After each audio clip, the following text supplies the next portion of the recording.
नमस्कार, आप देख रहे हैं के न्यूज। मैं हूं आपके साथ सूरी चौहान और इस खास प्रोग्राम में आपका स्वागत है। और स्पेशल रिपोर्ट में सबसे पहले बात करेंगे प्रियंका गांधी की नई चुनावी पारी की। प्रियंका 2019 से राजनीति में है, लेकिन वो पहली बार लोकसभा उपचुनाव के जरिए मैदान में उतरने की तैयारी कर चुकी हैं। कांग्रेस ने उन्हें वायनाड सीट से चुनावी मैदान में उतारने का ऐलान किया है। वहीं बात होगी हीट वेव के कहर की। दरअसल गर्मी से झुलस रहे लोग मॉनसून का इंतजार कर रहे हैं, लेकिन मॉनसून है कि दस्तक नहीं दे रहा है।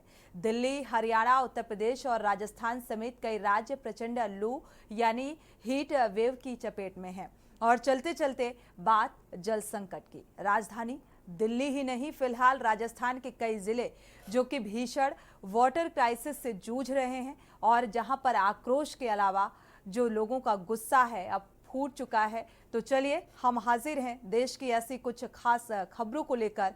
देखिए हमारी एक खास पेशकश स्पेशल रिपोर्ट।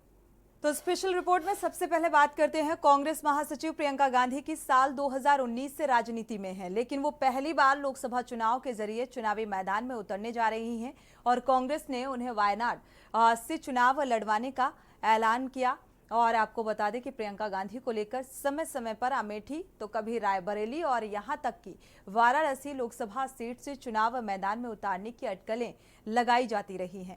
हालांकि ऐसी सारी अटकलों को दरकिनार कर प्रियंका गांधी वायनाड से लोकसभा का सफर तय करने की कोशिशें करेंगी। दरअसल कांग्रेस ने फैसला किया है कि राहुल गांधी वायनाड से इस्तीफा देंगे और रायबरेली से सांसद बने रहेंगे। पेश है ये रिपोर्ट। वाया वायनाड कांग्रेस की खास रणनीति। राहुल गांधी ने वायनाड छोड़ रायबरेली को चुना। वायनाड सीट से उपचुनाव लड़ने जा रही हैं प्रियंका। यह प्रियंका का पहला चुनाव है। प्रियंका गांधी लोकसभा चुनाव में सक्रिय रही हैं। प्रियंका का यूपी सहित अन्य राज्यों में ज्यादा सीट जीतने में अहम रोल। राहुल गांधी ने केरल की वायनाड सीट छोड़ने का ऐलान कर नए सियासी कदम का संदेश दिया है। वहीं अब वायनाड से राहुल की बहन प्रियंका गांधी अपनी चुनावी पारी की शुरुआत करने जा रही हैं। चुनावी रणनीति में एंट्री लेने वाली प्रियंका गांधी गांधी परिवार की चौथी महिला और 10वीं सदस्य हैं। साथ ही प्रियंका गांधी परिवार की पहली सदस्य हैं जो दक्षिण भारत से अपनी सियासी पारी की शुरुआत करने जा रही हैं। वहीं प्रियंका के वायनाड से चुनाव लड़ने के ऐलान पर बीजेपी ने निशाना साधा है और कहा है कि ये स्पष्ट हो गया है कि कांग्रेस कोई राजनीतिक दल नहीं बल्कि परिवार की एक कंपनी है। आइए ग्राफिक के जरिए जानते हैं गांधी परिवार का सियासी सफर। Both Raebareli and the people of Wayanad, and the last 5 years as Member of Parliament of Wayanad have been a fantastic experience, a very enjoyable experience. The people of Wayanad stood with me. The people of Wayanad gave me love and affection. Every single person, regardless of party, they gave me support, love and affection. They gave me energy to fight in a very difficult time. So I will never forget that. Very happy to be able to represent Wayanad, and all I'll say is that I won't let them feel his absence. As he said, he'll come many times with me, but I will work as hard and I will try my best to make everybody happy and to be a good representative. और रायबरेली के साथ तो मेरा बहुत ही पुराना रिश्ता भी है और 20 सालों से मैंने काम किया है दोनों रायबरेली और अमेठी में, तो वो रिश्ता तो कहीं मतलब किसी भी तरह से टूट नहीं सकता। उसको कायम रखने के लिए हम दोनों हैं और भैया की मैं मदद रायबरेली में भी करूंगी और जैसे इन्होंने कहा हम दोनों रायबरेली में भी हम दोनों मौजूद होंगे और वायनाड में भी। गांधी परिवार का सियासी सफर। देश के पहले प्रधानमंत्री पंडित जवाहरलाल ने रखी आधुनिक भारत के विकास की नींव। नेहरू जी के पिता मोतीलाल नेहरू भी राजनीति में थे। पंडित नेहरू 1947 में देश की आजादी से लेकर अगले 16 साल तक देश की प्रधानमंत्री रहे। नेहरू जी की बेटी इंदिरा गांधी ने भी कांग्रेस की केंद्रीय कार्य समिति के सदस्य के रूप में अपनी राजनीति की शुरुआत की थी। इंदिरा गांधी ने चुनावी राजनीति की शुरुआत साल 1967 में रायबरेली सीट से चुनाव लड़कर की। इंदिरा गांधी ने 1967 से 77 तक और फिर 1980 से 84 तक प्रधानमंत्री के रूप में काम किया। इंदिरा जी के पति फिरोज गांधी देश के पहले आम चुनाव में प्रतापगढ़ रायबरेली सीट से सांसद निर्वाचित हुए थे। इंदिरा गांधी के छोटे बेटे संजय गांधी 1980 के आम चुनाव में अमेठी से चुनाव लड़े और चुनाव जीतकर सांसद बने। संजय गांधी के निधन के बाद इंदिरा गांधी और मेनका गांधी के बीच संबंध ठीक नहीं रहे। आखिर मेनका गांधी ने घर छोड़ दिया और कांग्रेस से अलग अपनी सियासी पारी शुरू की। संजय गांधी की मौत के बाद 1981 में हुए अमेठी उपचुनाव में राजीव गांधी ने जीत हासिल कर अपनी चुनाव पारी का आगाज किया। 1984 में इंदिरा गांधी की हत्या के बाद राजीव गांधी को देश का प्रधानमंत्री बनाया गया। सोनिया गांधी 1997 में कांग्रेस की सदस्य बनी और साल 1998 में पार्टी की अध्यक्ष चुनी गई। सोनिया गांधी ने साल 1999 में पहली बार कांग्रेस की पारंपरिक अमेठी सीट से लोकसभा का चुनाव लड़ा। राहुल गांधी की चुनावी पारी का आगाज 2004 में हुआ, जब वह अमेठी से सांसद चुने गए। वरुण गांधी की राजनीतिक पारी की शुरुआत 2004 में भाजपा के साथ हुई। पीलीभीत सीट से चुनाव जीतकर संसद पहुंचे। चुनावी पारी शुरू करने वाली प्रियंका गांधी गांधी नेहरू परिवार की नई सदस्य हैं। प्रियंका गांधी की वायनाड से चुनावी पारी की शुरुआत हो रही है। वायनाड में प्रियंका का स्मृति ईरानी से होगा मुकाबला। वायनाड से प्रियंका गांधी के चुनाव लड़ने के फैसले के बाद सोशल मीडिया समेत राजनीतिक गलियारों में चर्चा तेज हो गई है कि इस सीट से बीजेपी स्मृति ईरानी को चुनाव लड़ा सकती है। चर्चा ये भी है कि बीजेपी की तेज तर्रार नेता स्मृति ईरानी को वायनाड सीट से उतारा जा सकता है। भले ही स्मृति ईरानी इस बार अमेठी से केएल शर्मा के सामने लोकसभा चुनाव हार गई हों, लेकिन 2019 में वो कांग्रेस के गढ़ अमेठी से राहुल गांधी को हरा चुकी हैं। ऐसे में बीजेपी उन्हें इस सीट से उतारकर मुकाबला दिलचस्प बना सकती है। राहुल गांधी ने पहले अमेठी छोड़ी थी, अमेठी जो छोड़कर वायनाड की शरण में गए। अब वायनाड छोड़कर रायबरेली आ गए हैं। जब वायनाड ने उनको सांसद बनाया और उनका मान सम्मान रखा, तो अब वायनाड को डिच किया और रायबरेली से को रिटेन करने के लिए आ गए हैं। दिखता है कि उनकी वायनाड के प्रति कितनी कटिबद्धता थी, सिर्फ इसलिए क्योंकि एक स्टॉप गैप अरेंजमेंट किए था उनको, इसलिए वो वायनाड गए और अब अपनी बहन को वहाँ से लड़ा रहे हैं, प्रियंका वाड्रा को। नहीं, बिल्कुल रायबरेली सीट पे पहले आदरणीय सोनिया जी ने कहा था कि हमारे परिवार की सीट है और यहाँ से मैं अपना बेटा सौंप रही हूँ। उन्होंने पूरा कर दिया, जो उन्होंने वादा किया था रायबरेली उत्तर प्रदेश की जनता से, उसको पूरा किया। और अब उत्तर प्रदेश और रायबरेली की बारी है कि पूरी ताकत के साथ आगे भी लोग मजबूती से खड़े रहेंगे और पूरे कार्यकर्ताओं में, पूरे प्रदेश में और पूरे, मैं समझता हूँ कि इस पूरे देश के अंदर एक उत्साह का संचार हुआ। गांधी परिवार का साउथ से पुराना रिश्ता। इंदिरा गांधी 1978 का उपचुनाव कर्नाटक के चिकमगलूर से जीती थी। 1980 में इंदिरा ने आंध्र के मेडक सीट से जीत हासिल की। 1999 में सोनिया गांधी ने भी अपना राजनीतिक करियर दक्षिण से किया था। सोनिया 1999 में अमेठी और कर्नाटक की बेल्लारी सीट से चुनाव लड़ी थी और दोनों सीट पर जीत हासिल की। निर्णय पार्टी की रणनीति का संकेत। आपको बता दें कि राहुल गांधी जब 2019 में गांधी परिवार के गढ़ रहे अमेठी में बीजेपी की स्मृति ईरानी से हार गए थे, तब वायनाड ने उन्हें अपना प्रतिनिधि चुनकर भारत की संसद में भेजा था। फिर राहुल ने मुश्किल की घड़ी में अपना साथ देने वाले वायनाड को छोड़कर रायबरेली को क्यों चुना? दरअसल ये निर्णय पार्टी की रणनीति का संकेत देती है। कांग्रेस नेता राहुल गांधी ने वायनाड लोकसभा सीट छोड़ने का फैसला किया है। वो अपने रायबरेली से सांसद बने रहेंगे। पार्टी के अध्यक्ष मल्लिकार्जुन खड़गे ने इस बारे में बताया है कि प्रियंका गांधी वायनाड सीट पर होने वाले उपचुनाव में कांग्रेस की आधिकारिक प्रत्याशी होंगी। बता दें कि राहुल गांधी ने हाल में संपन्न हुए लोकसभा चुनावों में अपनी दोनों सीटों वायनाड और रायबरेली पर प्रभावशाली अंतर से जीत हासिल की थी। फिलहाल कहा जा रहा है कि नरेंद्र मोदी 2014 और 2019 के मुकाबले राजनीतिक रूप से कमजोर स्थिति में हैं, क्योंकि केंद्र में इस बार पूर्ण बहुमत की नहीं बल्कि गठबंधन सरकार है। राहुल और प्रियंका गांधी दोनों को संसद में रखकर विपक्ष को धार देने का ये प्रयास कांग्रेस कर रही है। राहुल गांधी ने 2024 के लोकसभा चुनावों में कांग्रेस के प्रचार अभियान का नेतृत्व किया था। जैसा कि मालूम है कि 2024 के लोकसभा चुनाव में कांग्रेस ने उत्तर प्रदेश में 6 सीटें जीती थी।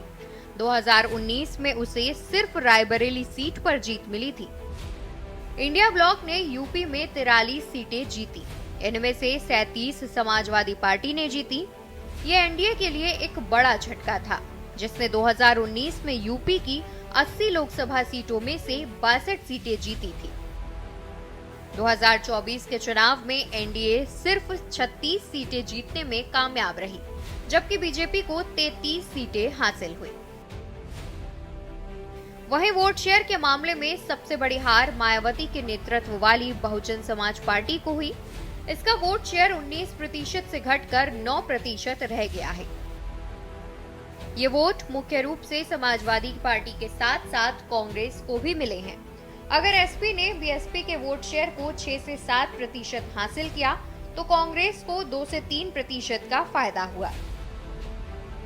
कांग्रेस को उम्मीद है कि वो उत्तर प्रदेश में दलित, मुस्लिम और ब्राह्मण वोटों का फायदा उठा सकती है। राहुल गांधी द्वारा वायनाड के बजाय रायबरेली सीट चुनने का ये खास कारण है।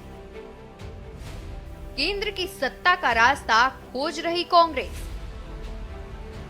कहा जाता है कि केंद्र की सत्ता का रास्ता उत्तर प्रदेश से होकर जाता है। इसलिए जब क्षेत्रीय दलों ने कांग्रेस के वोट बेस में सेंध लगाना शुरू किया तो इसकी गिरावट सबसे पहले उत्तर प्रदेश और बिहार में दिखाई दी। केंद्र की सत्ता पर भी उसकी पकड़ ढीली होने लगी। अगर कांग्रेस को अपने दम पर केंद्र की सत्ता में आना है तो उसे खुद को उत्तर प्रदेश में पुनर्जीवित करना होगा। उत्तर प्रदेश में 6 सीटें जीतना कांग्रेस के लिए अच्छा संकेत है, भले ही उसे यह जीत समाजवादी पार्टी के साथ होने से मिली हो। कांग्रेस के लिए दूसरा अच्छा संकेत ये है कि जाट नेता जयंत चौधरी और उनके राष्ट्रीय लोकदल के एनडीए खेमे में होने के बावजूद यूपी और हरियाणा में जाट वोटर पार्टी की ओर झुके हैं। स्पेशल डेस्क के न्यूज इंडिया। और अब बात मॉनसून की। मॉनसून का शिद्दत से इंतजार कर रहे जनमानस जो है वो भीषण गर्मी से जूझ रहा है। दिल्ली, हरियाणा, उत्तर प्रदेश और राजस्थान समेत कई राज्य जो हैं तेज लू यानी कि हीट वेव से झुलस रहे हैं। हीट वेव का सेहत पर बुरा असर पड़ता जा रहा है, क्योंकि इससे हीट स्ट्रोक और डिहाइड्रेशन की स्थिति पैदा हो जाती है और यहाँ तक कि लोगों की मौत का कारण भी बनता है। देखिए ये रिपोर्ट। हीट वेव का कहर कैसे हो बसर। देश के कई राज्यों में इन दिनों प्रचंड गर्मी पड़ रही है। रात हो या फिर सुबह या दिन, हर वक्त गर्मी से बुरा हाल है। बताया जा रहा है कि इस बार तापमान सामान्य से 6 से 8 डिग्री ज्यादा है। उत्तर भारत में हीट वेव का तांडव लगातार बना हुआ है और आपको बता दें कि कई जिलों में करीब 1.5 महीने से पारा 45 डिग्री के आसपास बना हुआ है। सामान्य से ज्यादा पड़ रही गर्मी को लेकर हर किसी का एक ही सवाल है कि आखिर इस बार ऐसा क्या हो गया कि गर्मी कम ही नहीं हो रही और रात दिन हर वक्त काफी तेज गर्मी पड़ रही है। बता दें कि दिल्ली में गर्मी को लेकर रेड अलर्ट जारी किया जा चुका है। वहीं अन्य राज्यों की बात करें तो उत्तर प्रदेश में प्रयागराज सबसे गर्म जिला बना हुआ है, जहां तापमान 47 डिग्री तक पहुंच चुका है। इसके साथ ही कानपुर, लखनऊ, बांदा, बुंदेलखंड जैसे शहरों का भी नंबर है। बिहार की बात करें तो प्रदेश में 9 जिलों में रेड अलर्ट है और 4 जिलों में येलो अलर्ट जारी है। इसके अलावा नॉर्थ इंडिया के अन्य राज्यों में भी यही स्थिति बनी हुई है। अभी का हीट वेव कंडीशंस आपका पूरा नॉर्थ इंडिया में चल रहा है। अगर आप ऐसा मैप में देखेंगे, ये जो नॉर्दर्न बेल्ट है पूरा, इसमें वेस्टर्लीज चल रही है, जिसके चलते heat wave to severe heat wave conditions, यानी कि अभी जो टेम्परेचर मैक्सिमम चल रहा है वो 45 डिग्री से ऊपर, मगर डिपार्चर उसका 6.5 डिग्री से ज़्यादा है, इसलिए हम सीवियर हीट वेव बोल रहे हैं। मगर साथ ही साथ ह्यूमिडिटी है, ईस्टर्न साइड में ह्यूमिडिटी ज़्यादा है, वेस्टर्न साइड में लू विंड्स बह रही है। दोनों ही बहुत खतरनाक है अपने अपने जगह पे। जब ह्यूमिडिटी ज़्यादा होती है उसमें कैजुअलिटीज़ ज़्यादा होती है, क्योंकि बॉडी कूल नहीं हो पाता है, तो हीट वेव रिलेटेड कैजुअलिटीज़ ज़्यादा होती है। और जब लू विंड्स बहती है, जो अभी नॉर्थ वेस्ट इंडिया के ऊपर अगले 4 से 5 दिन चलने की उम्मीद है, 25 से 35 किलोमीटर प्रति घंटे का विंड्स चल रहे हैं, 45 से 47 डिग्री सेल्सियस का टेम्परेचर के साथ। ये विंड्स के साथ एसोसिएटेड डिहाइड्रेशन और हीट स्ट्रोक होने का भी पॉसिबिलिटी रहती है। उत्तर प्रदेश, बिहार, झारखंड, ये सभी जगह में आज भी रेड अलर्ट रहेगा। जैसे सब हिमालयन वेस्ट बंगाल में वो रेन के कारण है, इम्पैक्ट बेस्ड हर एक फिनोमिनन के एसोसिएटेड कलर एक साथ दिख रहा है, इसीलिए आपको सब हिमालयन में रेड दिख रहा है, मगर बंगाल में रेड दिख रहा है, मगर actual heat wave related red है आपका यूपी, बिहार और झारखंड में। करीब 7 दिन तो यूपी में रेड अलर्ट भी घोषित है और टेम्परेचर इसी तरह से बने रहने की उम्मीद है। लू भी चलेगी दिन में और टेम्परेचर बहुत ज़्यादा रहने की उम्मीद है। और ये करीब 120 साल पहले इस तरह की एक बार घटना हुई थी, तो करीब 120 साल का रिकॉर्ड जो है इस बार टूटा है गर्मी का। और जहाँ तक गर्मी की बात है, इतनी गर्मी क्यों पड़ रही है, उसका जो मेजर कारण है वो है क्लाइमेट चेंज। आज बहुत गर्मी है धौलपुर में, और आज भी मेरे करीब तापमान 45 डिग्री का है। हमें घर से पानी और सब पी कर निकलना पड़ रहा है। इतनी तेज़ गर्मी होने के कारण हाथ पैरों में जलन वगैरह सी हो रही है, और प्रशासन की तरफ से कुछ भी इसके लिए उपाय नहीं किए जा रहे हैं। और अपना ये तो है ही है कि लू से बचाव के लिए हमें अपनी वो बांध के निकलना पड़ रहा है। कब आएगा मानसून? आमतौर पर जून के दूसरे हफ्ते में बिहार में मानसून की एंट्री हो जाती है, लेकिन इस बार मानसून की रफ्तार काफी कमजोर है। मौसम विभाग के मुताबिक अगले 4 दिन बिहार में बारिश का कोई अनुमान नहीं है। मौसम विभाग के अनुसार 20 जून को हल्की बूंदाबांदी से राजधानी दिल्ली के लोगों को राहत मिल सकती है। 21 जून को फिर से तापमान में इजाफा होगा, 43 डिग्री के करीब पहुंच सकता है पारा। और वहीं बिहार, झारखंड, मध्य प्रदेश 20 जून तक मानसून की दस्तक हो सकती है। 25 जून के आसपास मानसून यूपी में प्रवेश कर सकता है। राजधानी दिल्ली में 26 जून तक मानसून की एंट्री हो सकती है। क्यों पड़ रही है ज्यादा गर्मी? आपको बता दें कि गर्मी बढ़ने का अहम कारण ग्लोबल क्लाइमेट चेंज है। ग्लोबल वार्मिंग की वजह से अब सिर्फ भारत ही नहीं बल्कि दुनिया भर में तापमान बढ़ने की खबरें हैं। यहाँ तक कि लंदन में भी हीट वेव के अलर्ट जारी किए जा चुके हैं। इसकी वजह से ही नॉर्थ इंडिया में हीट वेव की स्थिति लगातार बनी हुई है। साथ ही हर जगह वेदर पैटर्न में बदलाव हुआ है और अल नीनो की स्थिति भी इसका कारण है।